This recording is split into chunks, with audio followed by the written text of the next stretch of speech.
I remember it was at least a year before the church began that God greatly burdened Steve. And the burden didn't stop until he finally said that God wanted him to start a church. And so God sent Steve and I to Vallejo over 34 years ago. And he gave us a group of people that came along to help serve and start the church. When I came to Vallejo to start the church, I was in a ministry that was a church plant as well, where the pastor, you guys know who it is, and he was evicted from his denomination for preaching what today we call the doctrines of grace. And so he rented a dance hall with 9 people and no money, and he figured that's the way you do it. So I knew when I resigned, I needed to find a hall, and there'd be no money. They gave me salary for 1 week. Now that'll get you to praying. They said, we're going to give you 1 week's salary. Figured you need to trust God. And I said, Lord, I prayed, Lord, if you don't want this, you stop it. Don't let people get behind me.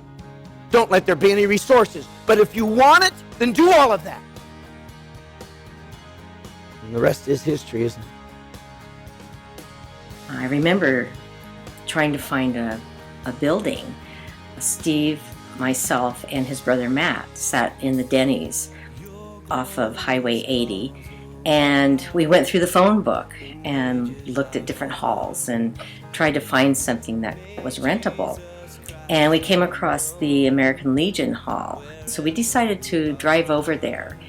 And there happened to be a car there in the parking lot, so we went in, and the guy that managed the building was there, and God had gone before us and had given Steve favor, and we got to rent the American Legion Hall in Admiral Callahan Lane. God provided the purchase of our first building at 420 Virginia Street, and which had provided additional offices that we greatly needed. And if Steve was here, he would say it was an amazing journey.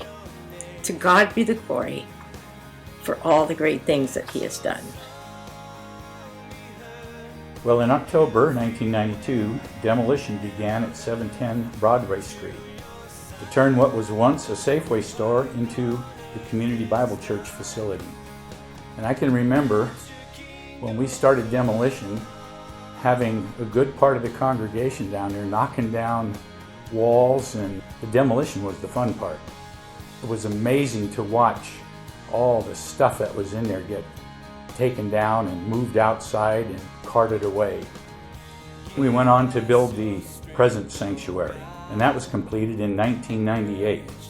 But God continued to grow the church, and an additional morning service was added shortly afterward to accommodate the increasing attendance. In 1996, Phil Foley became the associate pastor, and he provided support to Steve.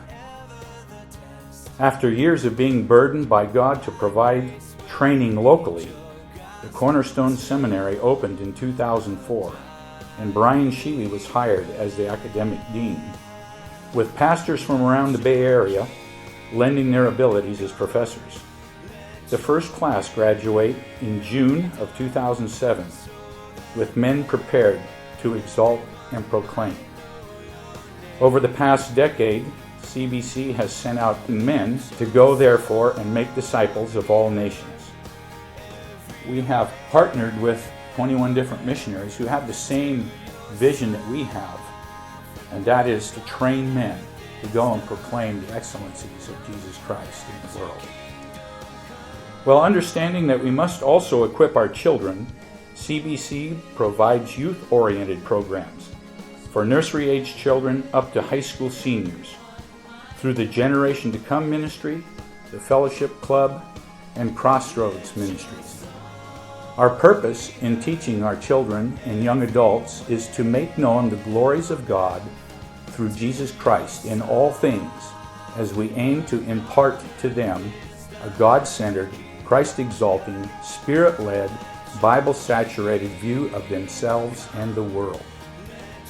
And it is an amazing thing to behold the number of kids that God has blessed this church with. CBC also provides a time to gather and glorify and exalt the name of God through the Christ Our Vision College Ministry for 18 to 23-year-olds and Christ Our Redeemer Exalted Career Ministry for 24 to 30-year-olds.